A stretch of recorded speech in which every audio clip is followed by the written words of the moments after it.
This is the Lone Crater YouTube. We hope this video helps. You begin by verifying compatibility and creating a reliable backup. This prevents data loss. Once done, free at least 40 to 50 GB of space and update High Sierra to the latest 10. 13. Xbuild so the installer runs cleanly. Make sure File Vault is unlocked and any third-party kernel extensions are removed or updated.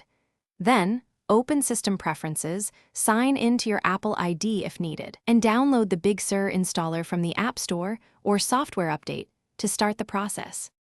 You will now run the installer and follow its guided steps. This is the complex middle phase where firmware and file migrations happen. Once the installer verifies the package, it may reboot multiple times to apply firmware updates. Do not interrupt power or close the lid. Make sure peripherals are disconnected, except keyboard and mouse, to avoid driver issues.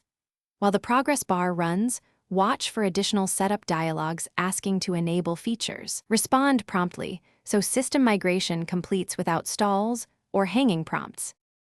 You finish by walking through the Setup Assistant, signing into iCloud, and adjusting privacy and notification settings. Once on the desktop, update apps from the App Store and visit System Preferences to re-enable File Vault and check Startup Disk Selection.